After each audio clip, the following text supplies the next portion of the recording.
আজকে উনি আমার কাছে আসেন, মাঝে সাঝে আমার বাড়িতে উনি আসেন। আপনারা একে টিভির পর্দায় দেখেছেন 21শে জুলাই। এবং নওশাদ সিদ্দিকী ভাইজানের নীতি আদর্শ, বর্তমানে পশ্চিমবাংলার যা পরিস্থিতি, সেই পরিস্থিতি দাঁড়িয়ে উনি যে একা যেভাবে ওনার সঙ্গে সাথীরা লড়াই করে যাচ্ছে, আমি চাইছি আপনারা এই সংগ্রাম চালিয়ে যান, এই তৃণমূল সরকারকে দূরে ফেলে দিন। ভারতীয়, আমি বাঙালি, আমার রক্তের রং লাল, আপনার রক্তের রং লাল। আপনিও বাংলা ভাষায় কথা বলেন, তামান্নাও বাংলা ভাষায় কথা বলতো, অভয়া তিলোত্তমাও বাংলা ভাষায় কথা বলতো, কিন্তু সেই বাংলা মেয়ে দুটোকে হত্যা করলেন কেন? তারা বাঙালি নয়, এখন বাংলা ভাষার পীড়িত দেখাচ্ছেন।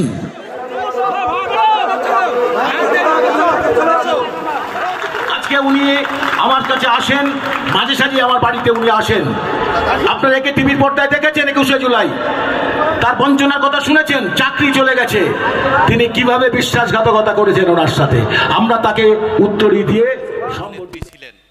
মানে তখন 21শে জুলাই সচিত্র পরিচয়পত্রের আন্দোলনে উনি রাইটার্স অবরোধের ডাক দিয়েছিলেন। সেই অবরোধে যেখানে এই ঘটনাটা হয়েছিল তার সম্মুখের পাশেই আমি ডিউটিতে ছিলাম, কিন্তু ওনাকে মেরে দেওয়ার পরিকল্পনা ছিল সেই দিন, কিন্তু সেই পরিকল্পনা ভেস্তে দিয়েছিলাম আমি এবং আমার অফিসার ছিল নির্মল বিশ্বাস, ওনার আদেশেই। তারপরে আমি বাম সরকারের জনরোষের মুখে পড়ে আমার চাকরি চলে যায়। বিগত দিনে দিদি অনেকবারই মানে ডেকেছে আমাকে, 19 সালে ডেকেছে, 18 সালে ববি হাকিম ডাকলো, 23 সালে নবান্নে ডেকে আমাকে গিফট দিয়েছিল, প্লাস আমার সঙ্গে ফটোও দেখেছেন আপনারা বিগত মানে খবরের কাগজে বা ইসে। তারপরে আমাকে প্রতিশ্রুতি দিয়েছিল যে আমার চাকরিটা ফিরিয়ে দেবে, কিন্তু এখনও উনি রিটার্ন করেনি, যার ফলে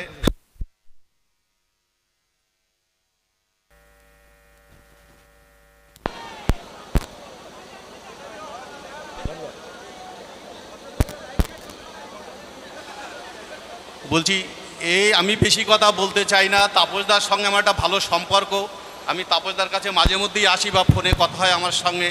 তাপসদা আমাকে আজকে ইনভাইট করেছিল যে ভাই তুমি যদি আসো, আজকে নওশাদ সিদ্দিকী ভাইজান আসছে। আমি বললাম ঠিক আছে দাদা, আমি আসবো, আমি অবশ্যই আসবো। আমি এসছি এবং নওশাদ সিদ্দিকী ভাইজানের নীতি আদর্শ, বর্তমানে পশ্চিমবাংলার যা পরিস্থিতি, সেই পরিস্থিতি দাঁড়িয়ে উনি যে একা যেভাবে ওনার সঙ্গে সাথীরা লড়াই করে যাচ্ছে, আমি চাইছি আপনারা এই সংগ্রাম চালিয়ে যান, এই তৃণমূল সরকারকে দূরে ফেলে দিন।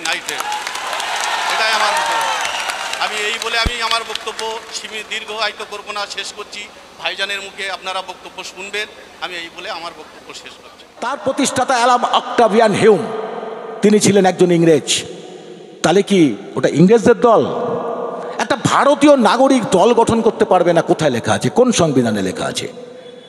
আসলে 78 বছর ধরে আমাদের মস্তিষ্কে যে আর্য ব্রাহ্মণ্যবাদী চিন্তা ধীরে ধীরে ধীরে ধীরে মানুষের মগজে ঢুকিয়ে দেওয়া হয়েছে, যার ফলশ্রুতি হিসাবে ভারতবর্ষ তথা পশ্চিমবঙ্গের প্রান্তিক মানুষরা, যাদের কথা কেউ বলে না, আপনারা দেখেছেন আমাকে, আমার আদিবাসী ভাইরা সামনে বসে আছেন।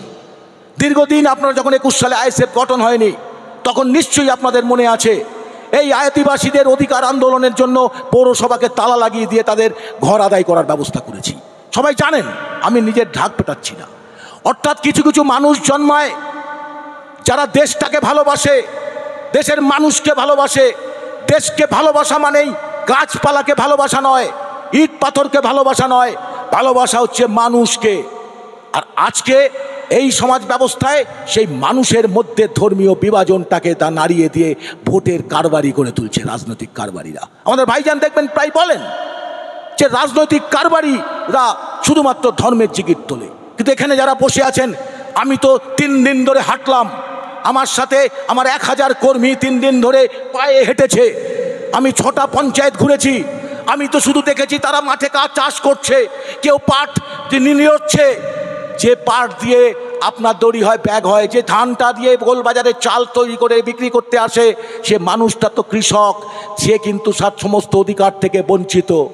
তারাই হচ্ছে এই সমাজের প্রান্তিক মানুষ। এই যে প্রান্তিক মানুষ কাদের বলা হয়? সমাজের বুকে যারা শিক্ষা সংস্কৃতি এবং অর্থনৈতিকভাবে পিছিয়ে পড়া, তারা হচ্ছে প্রান্তিক মানুষ। আর এই প্রান্তিক মানুষকে টিকিয়ে রাখা হয়েছে ৭৮ বছর ধরে শুধুমাত্র ভোটবাজি রাজনীতি করবার জন্য। আর এই প্রান্তিক মানুষের অধিকারের কথা বলে চলেছিলাম আমরা বহুদিন, তারপর গঠন হলো আইএসএফ, একসাথে জুড়লাম। আমি আমার কথা বলছি, আপনারা জানেন, অশোকনগরের মানুষ জানে বলে আজকে এটা বলতে হচ্ছে। তখন বলেছিলেন আরে তো পিজ্জাদা আব্বাস সিদ্দিকী দল করে। আরে আব্বাস সিদ্দিকী ভারতীয় নাগরিক নন? আব্বাস সিদ্দিকী কি ভারতবর্ষে ভোটটা দেন না? তাহলে যদি সিদ্দিকুল্লাহ চৌধুরী দল করতে পারেন, সেই দল মন্ত্রী হতে পারেন, আর আব্বাস সিদ্দিকী দল করলে গায়ে জ্বালা হয় নাকি? হ্যাঁ, আসলে ব্যাপারটা হচ্ছে ভোট বাক্স। সুতরাং একটা দল তৈরি হয়েছে, কোনো রাজনৈতিক দল ধর্মের ভিত্তিতে তৈরি হয় না। নির্বাচন কমিশন কখনো তার লাইসেন্স দেয় না। আমরা যারা প্রান্তিক মানুষ নিয়ে অধিকার নিয়ে লড়াই করে এসেছি দীর্ঘদিন ধরে, যারা আমাকে ছোটোর থেকে এই জায়গাটা দেখছেন, এই মাটিটা আমার মাটি, এই মাঠে আমি জন্মেছি, এখানে আমি খেলেছি, এই ক্লাব আমার ক্লাব, এই জায়গার মানুষ আমাকে চেনে। সুতরাং কী কাজ আমাদের করতে হয় আমরা জানি কিভাবে রাজনীতিটা করতে হয় আর কাদের জন্য রাজনীতি করব। ওই যে প্রথমেই বলেছিলাম না, তেলা মাথায় তেল দেওয়া তো আমাদের কাজ নয়। আমাদের কাজ তো যার মাথায় তেল নেই তার মাথায় তেল দেওয়া। আর সেই মানুষটা তো প্রান্তিক মানুষ। সেই প্রান্তিক মানুষের মধ্যে যারা ধর্মীয় বিভাজন করে, তারা হচ্ছে রাজনৈতিক কারবারি। তাদের মুখোশ খুলে দিতে হবে। আইএসএফ কৃষক, মজুর, শ্রমজীবী মানুষের কথা বলছে, তাদের অধিকারের কথা বলছে। সেই অধিকারের কথা জোরের সাথে আইএসএফ বলবে, আগামী দিনে বলবে। এই আইএসএফ এই মুহূর্তে আপনারা দেখেছেন বিধানসভায় লড়েছি। আমি আগেই আপনাদের ঘোষণা করলাম যে 23 সালে পঞ্চায়েত নির্বাচনে আমার সামনে বসে আছে 18টা মেম্বার। গর্ববোধ করি যে 18টা মেম্বারকে শত প্রলোভন কিনে নেওয়া যায়নি, কিন্তু অন্য দলদের কিনে নেওয়া গেছে। অশোকনগরের গ্রাম অঞ্চল এখন আইএসএফের দখলে, দুর্গঘাটি।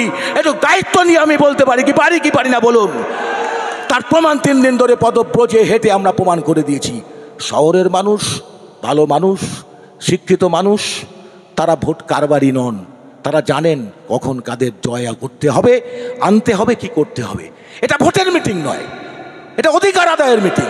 সেই অধিকার আদায় করবার জন্য আইএসএফ পথে নেমেছে, নওশাদ সিদ্দিকী ভাইজান পথে নেমেছেন। সুতরাং এই অধিকার আন্দোলন আজকেই এখানে শেষ হয়ে যাবে না।